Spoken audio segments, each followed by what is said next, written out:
Hello everyone, welcome to Botanic academy. आज का हमारा टॉपिक है भारतीय संविधान के भाग, यानी कि जो भारतीय संविधान है उसके कितने भाग हैं। अगर हम भाग की बात करें तो टोटल भारतीय संविधान में 22 भाग सम्मिलित हैं। 22 भाग सम्मिलित हैं। टोटल 22 भाग भारतीय संविधान के सम्मिलित हैं।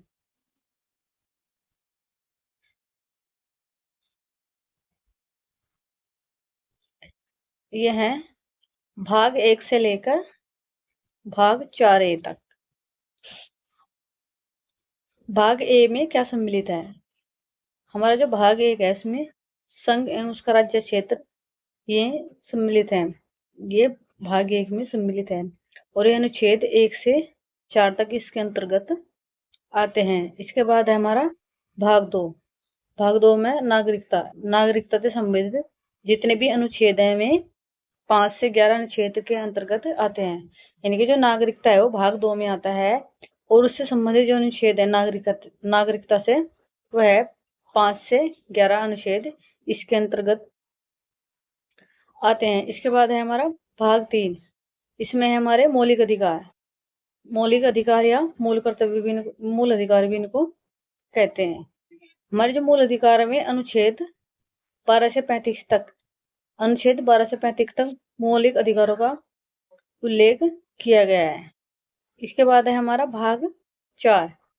इसमें है हमारे राज्य के नीति निर्देशक तत्व, यानी हमारे जो राज्य के जो नीति निर्देशक तत्व हैं और जो नीति निर्देशक तत्व हैं इनको अनुच्छेद 36 से 51 तक शामिल किया गया है। यानी जो हमारा अनुच्छेद 36 से 51 तक ये है, इसमें राज्य के नीति निर्देशक तत्व में शामिल है। अब है हमारा भाग 4A। इसमें हमारे मौलिक कर्तव्य है और जो मौलिक कर्तव्य में हमारे अनुच्छेद 51 क्या या ए में सम्मिलित है। 51 क्या है ए में हमारे मौलिक कर्तव्य सम्मिलित हैं।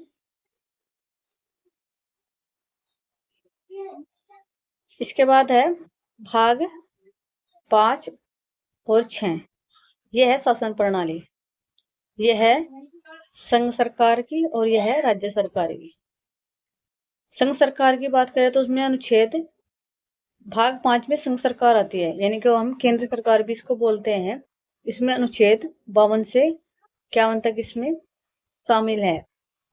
अब संघ सरकार का जो अध्ययन है वह है कार्यपालिका। जो कार्यपालिका में है वो हमारे अनुच्छेद 52 से 78 तक कार्यपालिका में शामिल है। कार्यपालिका में प्रधानमंत्री है, राष्ट्रपति, उपराष्ट्रपति, ये सब कार्यपालिका में शामिल होते हैं। यानी कि प्रधानमंत्री,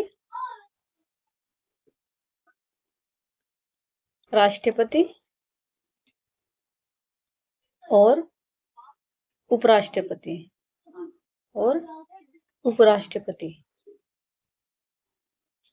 ये हमारे जो कार्यपालिका उसमें शामिल है।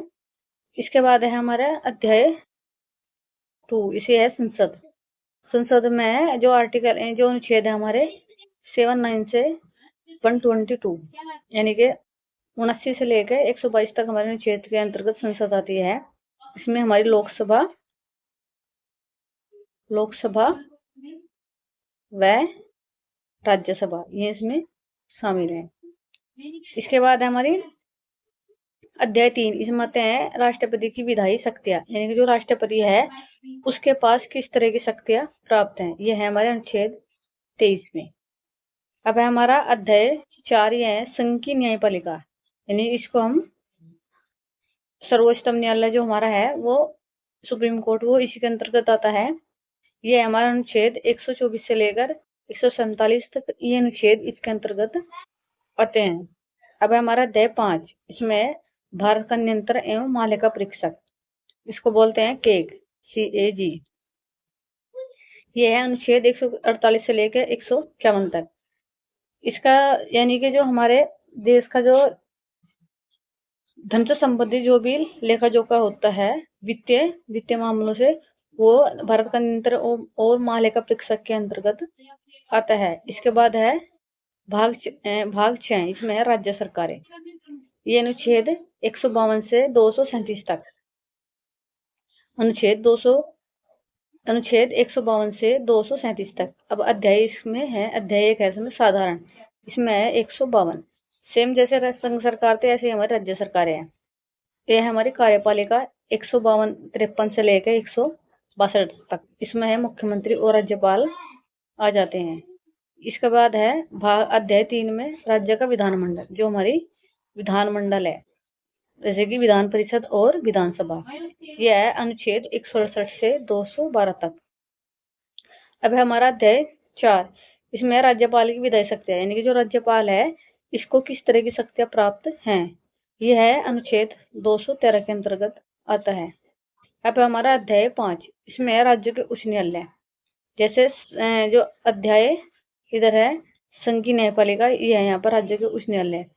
ये है अनुच्छेद 214 से 232 तक। अनुच्छेद 214 से लेकर 232 तक ये इसके अंतर्गत आते हैं। फिर है हमारा अधीनस्थ न्यायालय, जो उच्चतम न्यायालय है, नीचे स्तर के होते हैं।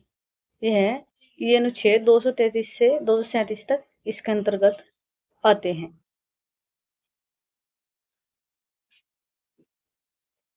अब है भाग 7 से 9B तक, इसमें स्थानीय स्वशासन व राज्य क्षेत्र आ जाता है। अब अगर हम भाग 7 की बात करें, इसमें राज्यों से संबंधित पहली अनुसूची का खंड वह ख आता है। ये निरस्त कर दिया गया था अनुच्छेद 238 के अंतर्गत, इसको निरस्त या हटा दिया गया था।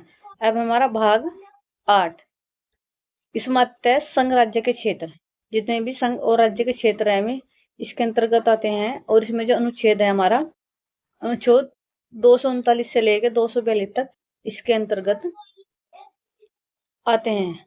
अब हमारा भाग 9, इसमें आते हैं हमारी पंचायतें। जो हमारी पंचायतें हैं इसमें ग्राम पंचायतें, ब्लॉक पंचायतें और जिला पंचायतें। ये अनुच्छेद 243 से 243 अन्य तक ये आती है।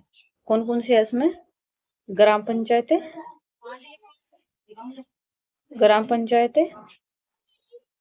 इसके बाद है ब्लॉक पंचायतें, इसके बाद है जिला पंचायतें।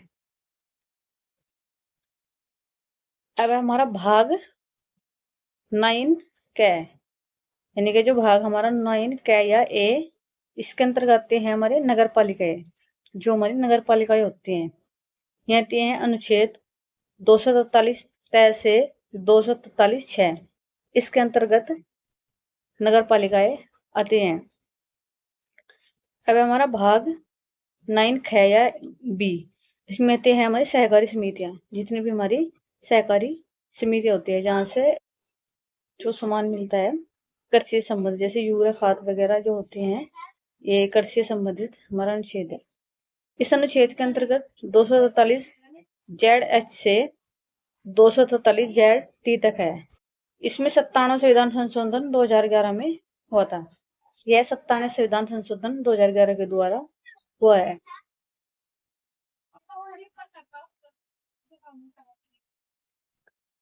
इसके बाद है हमारा भाग 10 से भाग 13 तक। इसमें हमारा प्रशासन, वित्त और व्यापार से संबंधित ये हमारे भाग हैं। पहला है इसमें क्षेत्र से संबंधित, यह है भाग 10। ये जो भाग 10 है इसमें अनुसूचित एवं जनजाति क्षेत्र इसमें शामिल रहता है। अनुसूचित और अनुसूचित जनजाति क्षेत्र इसमें शामिल है। इसमें 244 से 244 क तक जो अनुच्छेद है इसके अंतर्गत ये आते हैं। इसके बाद है भाग 11, इसमें जो है संघ एवं राज्यों के बीच के संबंध हैं। संघ और राज्य के बीच के जो संबंध हैं उनसे संबंधित इसमें है। राज्य हैं और संघ उनके बीच किस तरह के संबंध स्थापित किए जाए, ये है हमारे अनुच्छेद 245 से 263 तक। अध्याय ए, इसमें भी विधायी संबंधी अधिनियम, इसमें 245 से लेकर 255 तक जो अनुच्छेद है इसके अंतर्गत आते हैं। इसके बाद है प्रशासनिक, अध्याय 2 में प्रशासनिक संबंध, यानी जो प्रशासन से संबंधित संबंध हो, एक डीएम से लेकर चपरासी तक होता है, इसमें प्रशासनिक में आ जाते हैं। उसके बाद उससे ऊपर और भी पद होते हैं। ये है अनुच्छेद 256 से लेकर 263 तक इसके अंतर्गत आते हैं।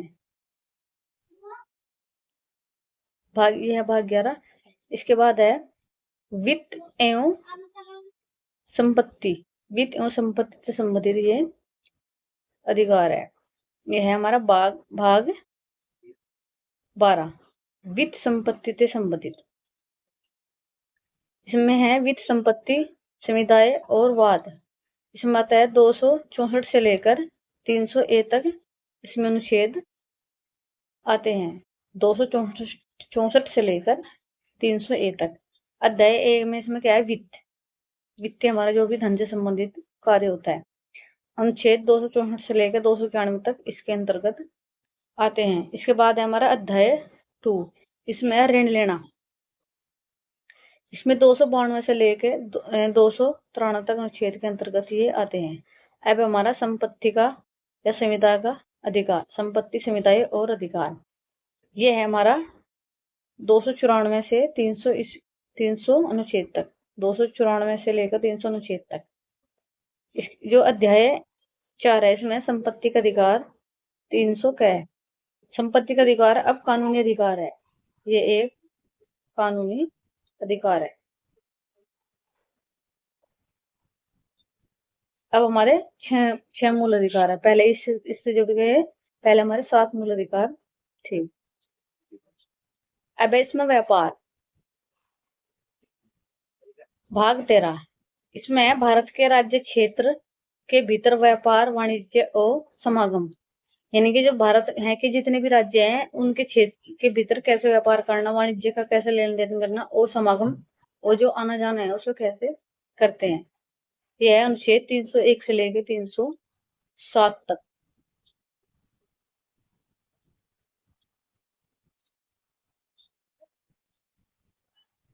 अब हमारा भाग 14 से 16, इसमें सेवाएं, अधिकरण और निर्वाचन। अब है हमारा भाग 14, इसमें संघ एवं राज्यों के अधीन सेवाएं, यानी कि जो संघ एवं राज्य के अधीन जो सेवाएं होती हैं, जैसे लोक सेवा आयोग और राज्य सेवा आयोग। एक है लोक सेवा आयोग, लोक सेवा आयोग, तो दूसरा है राज्य सेवा आयोग, राज्य सेवा आयोग। अध्याय 1 में है सेवाएं, 308 से लेकर 314 तक। फिर अध्याय 2 में है लोक सेवा आयोग, 315 से लेकर 323 तक। इनके अनुच्छेद सेम है, राज्य सेवा आयोग की भी और लोक सेवा आयोग की भी, 315 से लेकर 323 तक। अब है हमारा भाग 14 का है, इसमें आता है अधिकरण। अधिकरण से संबंधित जितने भी कार्य होते हैं अनुच्छेद 323 से लेकर 323 तक आते हैं। अब हमारा भाग 15, इसमें है निर्वाचन। निर्वाचन मतलब जो भी मतदान करा जाते हैं पूरे देश के अंदर, तो वो इससे संबंधित होते हैं।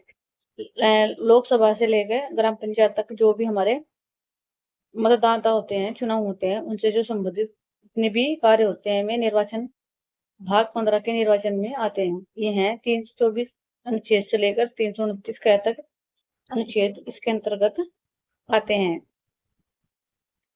अब है भाग 16, कुछ वर्गों से संबंधित विशेष प्रावधान। इसमें जो कुछ वर्ग होते हैं अलग से उनसे संबंधित जिसमें प्रावधान है, इसमें हमारा अनुच्छेद 330 से लेकर 342 तक जो अनुच्छेद है वे इसके अंतर्गत आते हैं। अब है हमारे भाग, ये हमारा भाग है 17 से लेकर ये 22 तक। इसमें राजभाषा, पातकाल और प्रकरण। भाग 17, इसमें है राजभाषा, यानी कि जो हमारी भाषा है राजभाषा वह है हिंदी। ये है अनुच्छेद 243 से लेकर 354 तक। अध्याय 1 में संघ की भाषा, जो संघ की भाषा होती है, इसमें अनुच्छेद 347 से लेकर 344 तक। फिर है प्रादेशिक भाषा, यानी जो राज्य की भाषाएं होती है क्षेत्रीय, उनसे संबंधित, 345 अनुच्छेद से लेकर 347 अनुच्छेद तक हैं वे प्रादेशिक भाषा के अंतर्गत आते हैं। उसके बाद है अध्याय 3। इसमें सर्वोच्च न्यायालय, उच्च न्यायालय आदि की जो भाषाएं हैं, तो सर्वोच्च न्यायालय हैं और उच्च न्यायालय हैं, उनकी जो भाषाएं हैं। सर्वोच्च न्यायालय की जो भाषा है ज्यादातर हिंदी और इंग्लिश है, लेकिन जो उच्च न्यायालय होती है ये राज्य स्तर की भाषाएं होती हैं, तो इसमें अलग अलग भाषाएं भी हो सकती हैं क्षेत्र के साथ। इसमें जो अनुच्छेद है 348 से लेकर 349 तक जो अनुच्छेद है वे इसके अंतर्गत आते हैं। इसके बाद है भाग 4। इसमें विशेष निर्देश 351 से लेकर 350 से लेकर 352 तक इसके अंतर्गत अनुच्छेद के अंतर्गत आते हैं। इसके बाद है भाग 18। इसका है आपात उपबंध। आपात उपबंध का मतलब आपातकाल। आपातकाल ये 352 अनुच्छेद से लेकर 360 अनुच्छेद के अंतर्गत आते हैं। अब है भाग 19। इसे बोलते हैं परिकरण। ये 361 से लेकर 367 तक इसके अनुच्छेद आते हैं। ये है हमारा भाग 20। भाग 20 में हमारे हैं संविधान का संशोधन, अनुच्छेद 368। यानी कि भाग जो 20 है हमारा, ये संविधान के संशोधन से संबंधित है। जितने भी अब तक हमारे संशोधन 1 से लेकर संशोधन 130 तक जितने भी हुए वे इसी अनुच्छेद के अंतर्गत और भाग 20 के अंतर्गत आते हैं। ये हमारा भाग 21। इसमें हमारा अस्थायी, संक्रमणशील और विशेष उपबंध, जो हमारे अस्थायी कार्य होते हैं इनके लिए है संक्रमणशील। इसमें अनुच्छेद 369 से लेकर 392 तक इसके अंतर्गत आते हैं। अब है हमारा भाग 22। जो हमारा भाग 22 है इसमें संक्षिप्त नाम प्रारंभ, हिंदी में प्राधिकष्ट, पाठ और निरसन, यानी कि जो भी छोटे नाम होंगे प्रारंभ में या बाद में, हिंदी में प्राधिकृत, पाठ और निरसन अनुच्छेद 393 से लेकर 395 तक इस अनुच्छेद के अंतर्गत आते हैं। आई होप आपको हमारी ये क्लास अच्छी लगी। अगर आपको हमारी क्लास अच्छी लगे तो वीडियो को लाइक और शेयर कीजिए। थैंक यू, धन्यवाद।